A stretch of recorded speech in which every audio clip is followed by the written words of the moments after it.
My girlfriend told me I was insecure for not wanting her to sleep in the same bed as her male best friend. I said, "You're right," broke up with her, and started dating the best friend's ex. All right, Reddit, buckle up because this one's a doozy.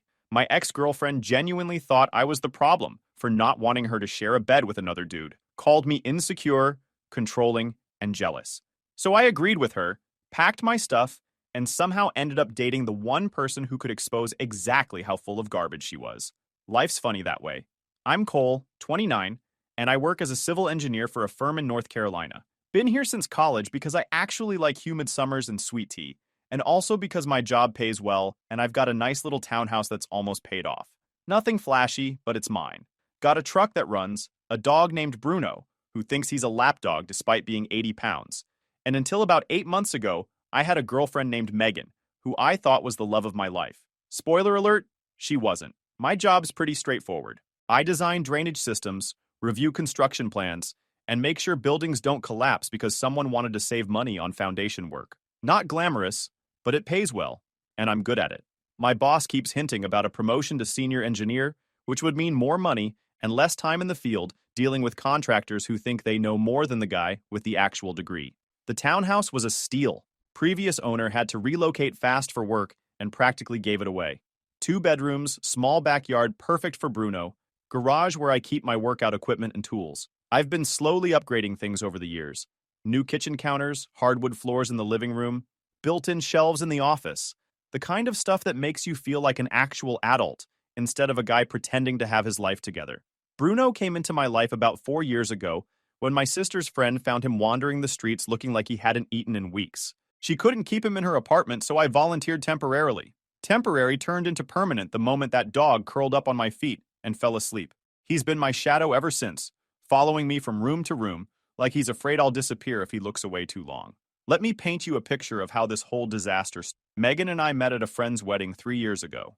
She was a bridesmaid, I was one of the groomsmen, and we spent the entire reception talking in the corner while everyone else did the electric slide.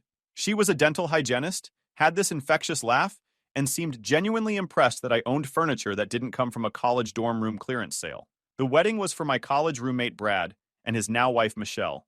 Big outdoor ceremony at this vineyard about 2 hours from the city. I'd known Brad since freshman year when we got paired as roommates and bonded over our shared hatred of 8 a.m. classes. Good dude. Terrible taste in music, but good dude. Megan was Michelle's coworker. They worked at the same dental practice downtown, and Michelle had asked her to be a bridesmaid because they'd gotten close over the year. I noticed her during the ceremony, mostly because she kept making faces at Michelle to try to make her laugh during the vows. Seemed like someone with a sense of humor.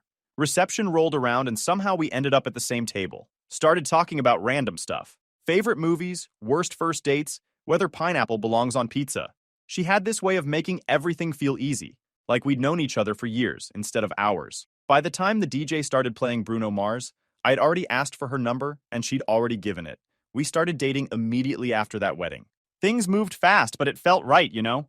First date was coffee that turned into dinner, that turned into walking around downtown until midnight, because neither of us wanted the night to end. Second date was a hiking trip with Bruno, and she didn't complain once about the mud or the bugs. Third date she came over and we made dinner together, while Bruno watched hopefully from his spot in the corner. Within 6 months, she basically lived at my place, even though she kept her apartment for appearances, because her parents were traditional. Whatever, I didn't mind. I liked having her around.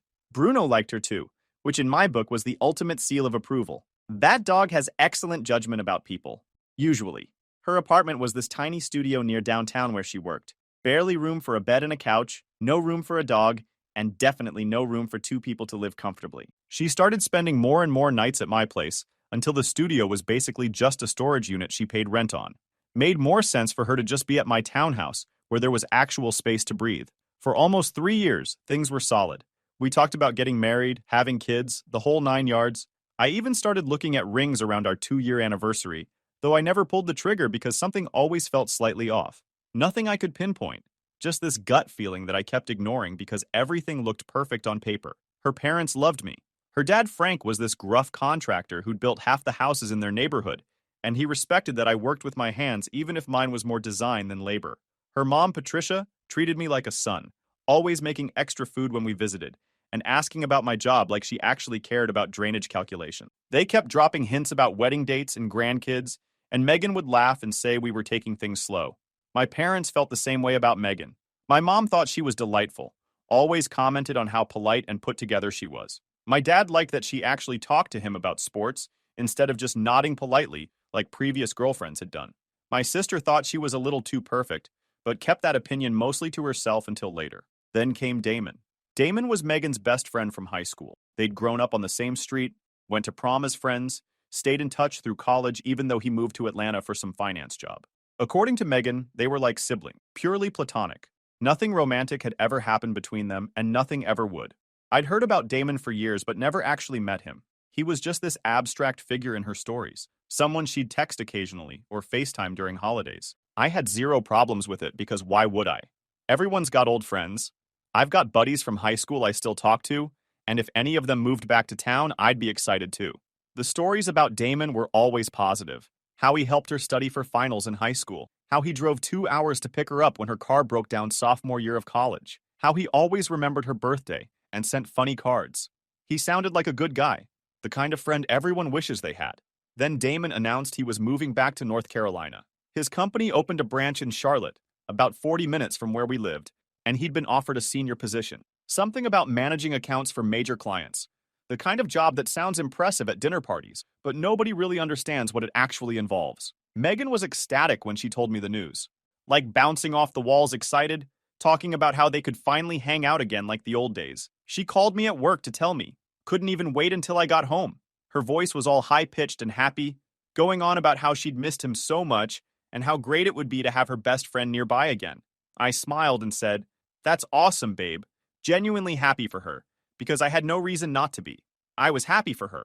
Genuinely. Having your childhood best friend move back to the area seemed like a good thing. Plus, I figured I'd finally get to meet this legendary Damon character, and maybe gain a new buddy in the process. Always good to expand the friend group. The first time I met him was at some Italian restaurant Megan picked out. She'd been planning this dinner for weeks, wanting everything to be perfect for when her two favorite people finally met. I showed up in my nice jeans and a button-down, ready to make a good impression on the guy who'd been her friend longer than I'd known her. Damon rolled up 20 minutes late in a BMW that screamed mid-level finance bro trying too hard.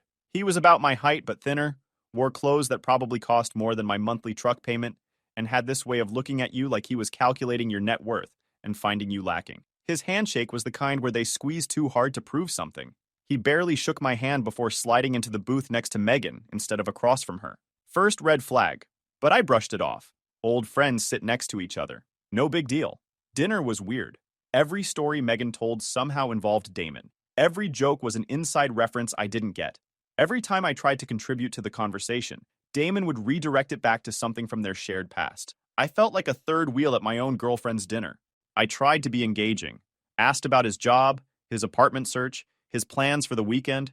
He gave me these short answers that didn't invite follow-up, then immediately turned back to Megan to tell another story about something that happened in high school. I sat there eating my pasta primavera and wondering if this was what the rest of my relationship was going to look like. But whatever. First meetings are awkward. I gave it time. Except time didn't make things better. It made them worse. Suddenly, Damon was everywhere. Megan wanted him to come to our game nights. Megan wanted him to join us for Sunday brunch. Megan wanted to go help him decorate his new apartment and spent an entire Saturday there while I was at work. She'd come home talking about his amazing view and his fancy kitchen and how he was such a natural decorator. The game nights were the worst. We'd have friends over for board games and food, something we'd been doing for years. And suddenly Damon was a permanent fixture. He'd show up late, make comments about how the games we played were too basic, and spend half the night on his phone while the rest of us actually participated. But Megan would light up whenever he arrived. Like the party didn't start until he walked through the door. My buddy Travis noticed it before I wanted to admit it to myself. Pulled me aside during one of those game nights while Megan and Damon were having some private conversation in my kitchen. "Dude," Travis said with this concerned look, "you seeing what I'm seeing?" I shrugged. "They're just catching up. Old friends." Travis gave me the look, the one that says I'm being an idiot, but he's too polite to say it directly. "Sure, man. Whatever you say." The real problem started about 2 months after Damon moved back. Megan came home one Thursday night and casually mentioned that she and Damon were planning a weekend trip to Asheville together, just the two of them, to check out some music festival. I looked up from the pasta I was making. "Excuse me, what?" She looked at me like I'd asked her to explain basic math. It's just a weekend trip, Cole. We used to do this kind of stuff all the time in high school. You're being weird about it. I wasn't being weird about it. I was being a normal person who found it strange that his girlfriend wanted to spend a weekend alone with another guy. But apparently, that made me insecure. I asked if I could come along. Suddenly, there weren't enough tickets. I asked if her friend Rachel wanted to go and make it a group thing. Megan said that would be awkward because Rachel didn't know Damon that well. Every solution I offered got shot down with some excuse that didn't quite make sense. The excuses were creative. I'll give her that. The hotel only had one room left. Damon's car only seats two comfortably for long trips. The festival was sold out except for the 2 tickets they'd already bought. It was like she'd anticipated every possible objection and preloaded a response. Fine. I decided to trust her. She went to Asheville, sent me a few pictures, came back Sunday night acting totally normal. I asked how it went, and she said it was fun, and that was pretty much the end of the discussion. The pictures were mostly of scenery, mountains, the music stage from a distance, one selfie of her and Damon at a coffee shop that I stared at way longer than I should have, trying to read something into the way they were standing. I told myself I was being paranoid. She'd never given me a reason not to trust her, but something had shifted. I couldn't put my finger on it, but she seemed different after that trip. More distant, more attached to her phone, more likely to step outside to take calls that were supposedly from work. The texts that used to be out in the open were now angled away from me, like she didn't want me seeing the screen. Small things started adding up. She stopped leaving her phone on the counter when she showered. She changed her password and claimed it was for security. She got defensive when I asked casual questions about her day. Every conversation felt like there was a subtext I wasn't supposed to notice. Then the sleeping arrangement conversation happened. Megan's parents were renewing their vows for their 30th anniversary. Big party, whole family coming in from out of state. They'd rented this lodge up in the mountains that could sleep like 30 people. Megan was obviously invited, and so was I, as her long-term boyfriend, who her parents actually liked. She'd been talking about this event for months. How meaningful it was that her parents were still together, after 30 years. How she hoped we'd do something similar someday. How important it was that I be there to meet all her extended family and show them we were serious. When we were going over the sleeping arrangements, Megan mentioned casually that she'd be sharing a room with Damon. I literally stopped mid-sentence. Come again? She explained it like I was a child. The lodge had limited rooms. Family members got priority. Since Damon was basically family and I was technically not a blood relative, it made more sense for her and Damon to share a room while I bunked with her cousin Brandon. Her tone was so matter-of-fact, like she was explaining why water is wet. Just basic logic that any reasonable person would understand and accept without question. The sky is blue, grass is green, and obviously your girlfriend should share a bed with another man at family events. I just stared at her. You want to share a bed with another man while I sleep in a different room. It's not a big deal, Cole. It's Damon. He's like my brother. We've shared beds plenty of times growing up. You're being really insecure about this. There it was. The magic word. Insecure. The word hung in the air between us like a challenge, like she'd played a trump card that was supposed to end the discussion. How dare you have feelings about this situation that make me uncomfortable? The real problem here is your emotions, not my actions. I took a breath, tried to be calm, tried to be rational. I explained that I wasn't comfortable with that arrangement. That, as her boyfriend of nearly 3 years, I thought it was reasonable to expect we'd share a room at a family event. That asking to not have your girlfriend sleep in the same bed as another man wasn't controlling or jealous. It was basic relationship boundary. I kept my voice steady. Didn't raise it, didn't accuse, just stated facts. This makes me uncomfortable. I would like us to share a room. This is a reasonable request from someone in a committed relationship. She exploded, accused me of not trusting her, said I was trying to isolate her from her friends, called me possessive and controlling, and said she was tired of walking on eggshells around my fragile masculinity. All because I didn't want her sharing a bed with Damon. The transformation was instant. 1 second she was my girlfriend explaining sleeping arrangements, the next she was a stranger screaming at me about what a terrible person I was. Every perceived slight from our entire relationship came pouring out like she'd been keeping a list. The time I asked who she was texting. The time I suggested maybe she spent too much time with Damon. The time I looked at her phone and she caught me. I let her rant for a good 5 minutes. Just stood there with my arms crossed while she unloaded every accusation she could think of. When she finally ran out of steam and stood there breathing heavily with tears in her eyes, I said the only thing that made sense in that moment. You're right. I am insecure. I'm so insecure that I don't want to be in a relationship where my girlfriend thinks sleeping with another man is normal. So let's fix that. She looked confused. Fix what? This. Us. I'm done. The words came out calm and clear. No anger, no emotion, just a decision I'd apparently already made somewhere in the back of my mind while she was screaming at me. The switch had flipped. I was no longer trying to salvage anything. I was just stating facts. She literally laughed. "You're breaking up with me because I want to share a room with my best friend? I'm breaking up with you because you think I'm the problem for having a problem with that. You've been putting Damon first for months and I've been making excuses for it. But this is where I draw the line."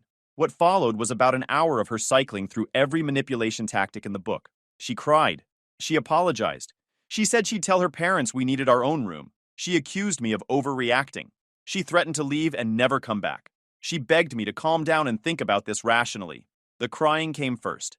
Deep, heaving sobs about how she couldn't believe I was doing this, how I was throwing away everything we'd built over something so stupid. Then the apology. She didn't mean to call me insecure. She was just stressed about the party and it came out wrong. Then the bargaining. "Okay, we can share a room." She'd talk to her parents. Damon could room with Brandon instead. Problem solved. Why was I still upset? She was fixing it. Then the anger again. Fine. If I wanted to be unreasonable, she'd leave. She didn't need this. She didn't need someone who couldn't handle her having friends. She grabbed her purse and headed for the door, then stopped and turned around like she was waiting for me to chase her. I didn't move. I stayed calm the whole time. Just kept packing her stuff into boxes while she spiraled. Her books from the shelf, her extra clothes from the closet, the toiletries from the bathroom. Bruno watched from his bed with his head tilted, probably confused about why I was touching stuff that smelled like her. Finally, she hit me with the classic, "You're going to regret this. You'll never find someone who loves you like I do. Maybe. But at least I won't find someone who gaslights me about basic boundaries either." Doors that way. She left. Bruno didn't even get up from his bed to say goodbye, which I took as validation of my life choices. Good boy knew what was up. The next few weeks were rough, not gonna lie. 3 years is a long time to be with someone. Even when you know the breakup was right, there's still an adjustment period. My buddy Travis came over most nights to help me eat pizza and watch action movies. We'd sit on the couch with Bruno between us and trash talk Megan while pretending we were totally fine. Travis had been through his own bad breakup a couple years back, so he knew exactly what I needed. No advice, no platitudes, just company and distraction. We rewatched the entire Fast and Furious franchise. We played video games until 2 a.m. We went to the gym together and lifted until my muscles screamed. Work helped too. Threw myself into projects that needed attention, stayed late reviewing plans, volunteered for site visits that nobody else wanted. My boss noticed the extra effort and started talking more seriously about that promotion. Silver linings. What I wasn't expecting was the message from a girl named Whitney. It came through Instagram about 3 weeks after the breakup. I didn't recognize the name at first, but when I clicked on her profile, I realized she looked vaguely familiar. Couldn't place where I'd seen her before. Brown hair, green eyes, picture of her with a golden retriever on a beach. Her message was simple. "Hey, I know this is random, but I think we should talk. I used to date Damon and I have some information you might want to hear." Normally, I'd ignore something like this. Sounded like drama I didn't need, but something made me respond. Maybe it was curiosity. Maybe it was the fact that she was really pretty and I was newly single. Maybe it was the fact that she mentioned Damon specifically, and I wanted answers about what exactly had been going on. I typed back, "I'm listening." We agreed to meet at a coffee shop the next day. Neutral territory, public place. Just in case this was some weird setup or she turned out to be crazy. Travis thought I was nuts for going. What if she's working with them? What if it's a trap? I told him he watched too many movies. Whitney showed up looking nervous but determined. She was about my age, wore jeans and a casual sweater, and had these green eyes that made it hard to focus on what she was saying at first. She ordered a black coffee, sat down across from me, and started talking. Turns out Whitney and Damon had dated for 2 years while he was in Atlanta. She'd moved there to be with him, gave up her apartment and her job in Raleigh, basically built her whole life around this guy. They'd talked about getting married. She thought they were solid. She'd been a veterinary technician in Raleigh, working at a clinic she loved with coworkers who felt like family. When Damon suggested she move to Atlanta to be with him, she'd been hesitant at first, but he'd been so convincing. Said they couldn't build a future if they were always living in different cities. Said he wanted to come home to her every night.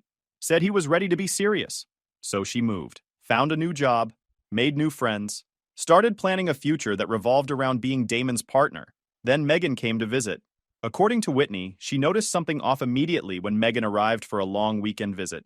The way Damon looked at her. The inside jokes. The casual touches that seemed too familiar. Whitney brushed it off at first because Damon swore they were just friends. Childhood best friends. Practically siblings.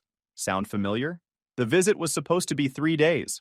Megan had flown in for some kind of conference and was staying at Damon's apartment because hotels were expensive and they were such good friends. Whitney had offered to take time off work to show Megan around the city.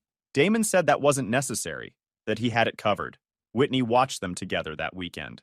The way Megan would touch Damon's arm when she talked, the way they'd finish each other's sentences, the way they'd have entire conversations with just looks, leaving Whitney out completely. She told herself it was normal for old friends. She told herself she was being paranoid. About a month after that visit, Whitney found texts on Damon's phone. Nothing explicit, but definitely not the kind of text you send your platonic friend. Pet names, flirty comments about missing each other, plans for when they could finally be together without anyone getting in the way. When she confronted Damon, he turned it around on her, called her crazy, said she was reading into things, accused her of being jealous and insecure, and unable to handle him having female friends. The gaslighting was textbook, Whitney said, stirring her coffee. Made me think I was the problem, that I was paranoid and possessive, that I was sabotaging our relationship with my trust issues.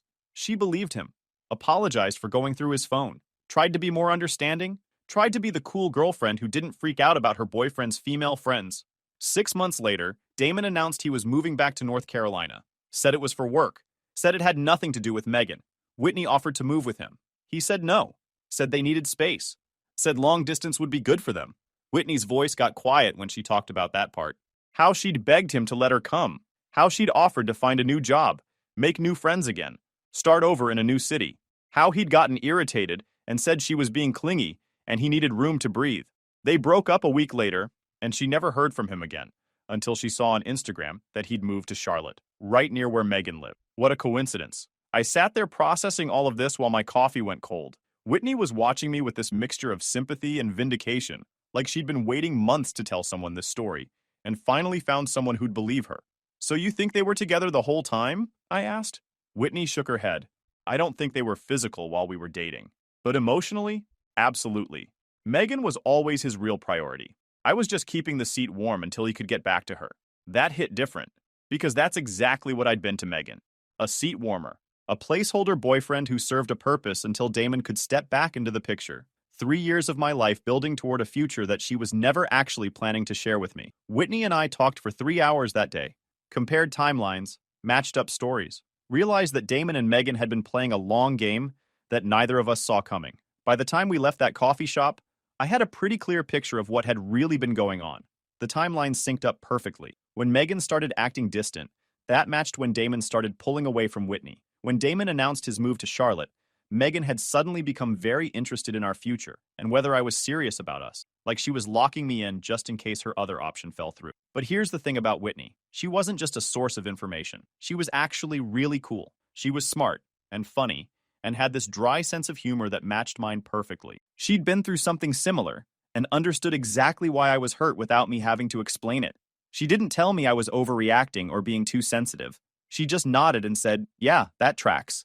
She had a rescue dog named Biscuit, who apparently got along great with Bruno, which she mentioned casually, like it wasn't a big deal. She showed me pictures on her phone, golden retriever mix, big dopey smile, tongue hanging out of his mouth in every shot. We exchanged numbers for future information sharing. That turned into texting about random stuff, memes about dogs, complaints about work, random thoughts at midnight that didn't need a response but felt good to share with someone who got it. That turned into meeting for coffee again. Then dinner at a taco place she liked. Then a hiking trip with both dogs where Biscuit and Bruno spent the entire time chasing each other around like idiots while we walked behind them laughing. About 2 months after that first coffee meeting, Whitney and I made it official. Nothing dramatic, no big announcement, just a natural progression from 2 people bonding over shared trauma to 2 people actually liking each other as humans. She came over for dinner one night, and we were watching some movie neither of us was really paying attention to, and I just asked her, "Are we doing this?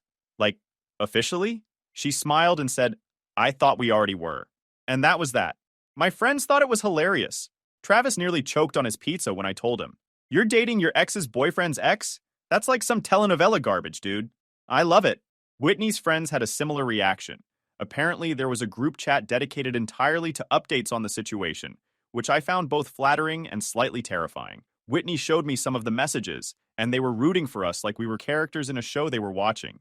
Word got back to Megan fast. Within a week of us posting a picture together, my phone started blowing up. First came the text from mutual friends fishing for information.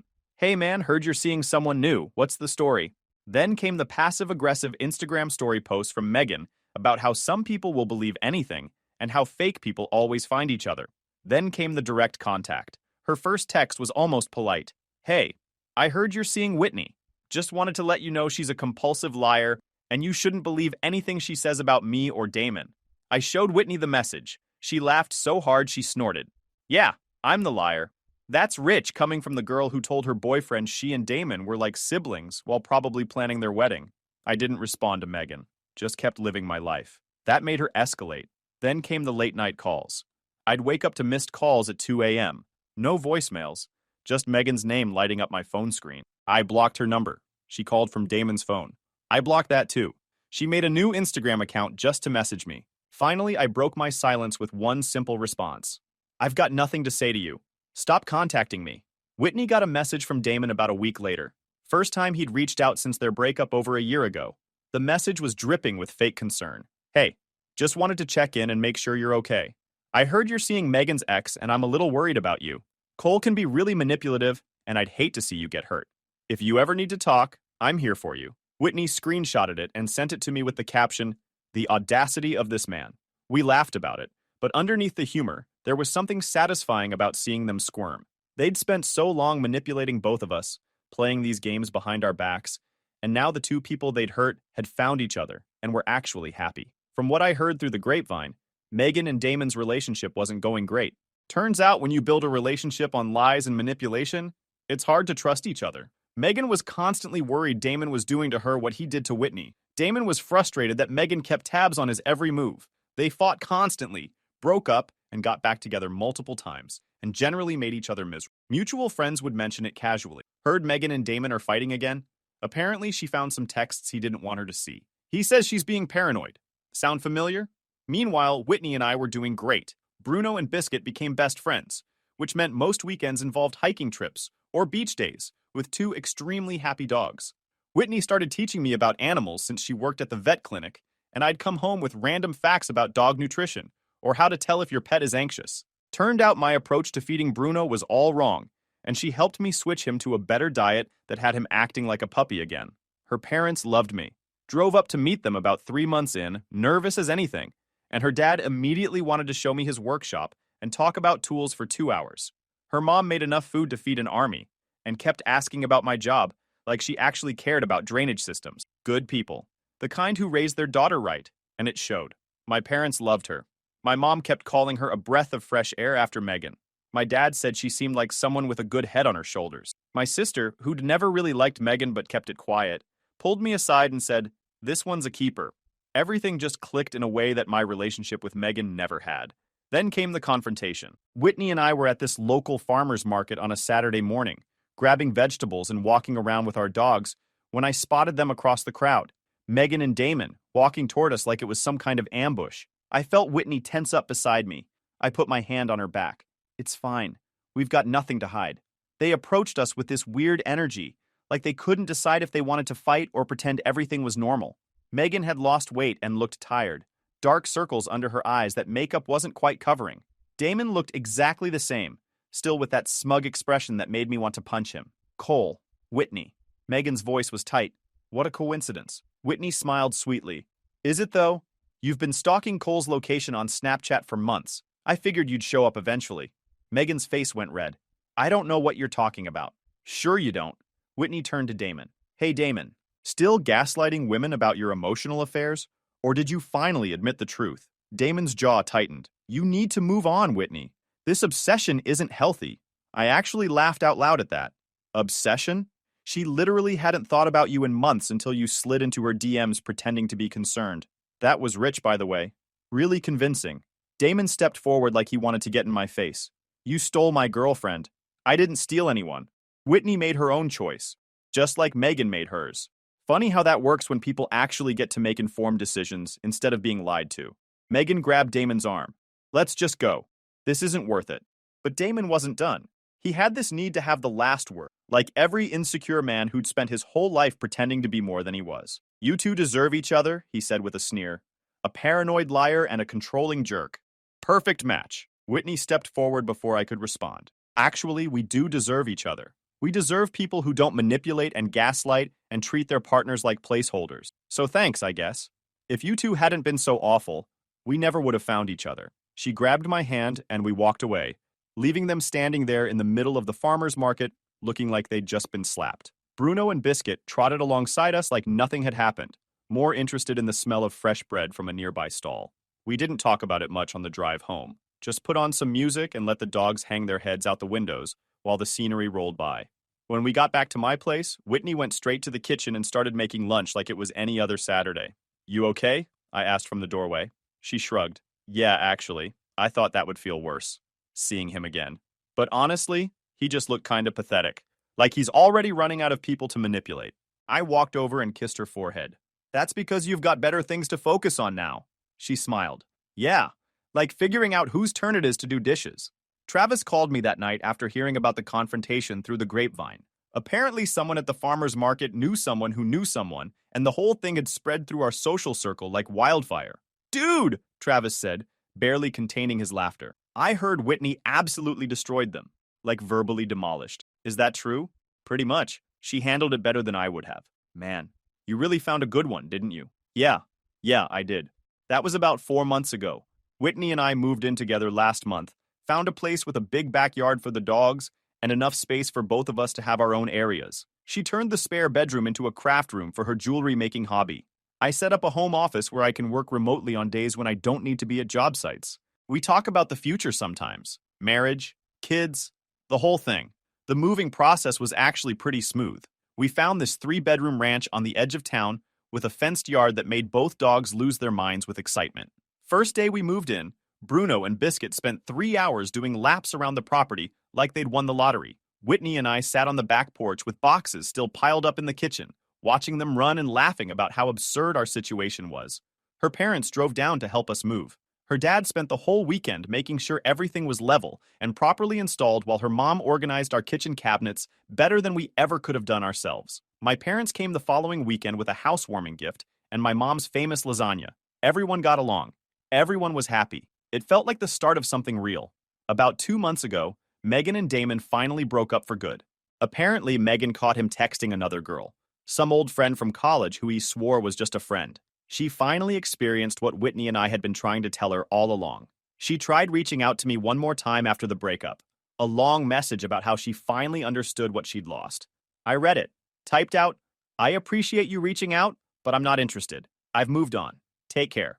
Blocked her number and went back to cooking dinner with Whitney. Last week, Travis forwarded me a screenshot from Megan's Facebook. She'd moved back in with her parents, posted some vague status about starting over and finding herself. The comments were full of supportive messages from people who had no idea what she'd actually done. Travis sent a follow-up text. "Karma really did its job on this one, huh?" Yeah, it did. Whitney came up behind me while I was reading the messages and wrapped her arms around my waist. "What are you looking at?" I showed her the screenshot. She read it, shrugged, and went back to chopping vegetables for dinner. Huh. Anyway, Biscuit needs his walk after we eat. Your turn tonight. Bruno and Biscuit are currently passed out on the couch after a long morning at the dog park. Whitney's humming some song I don't recognize while she sets the table.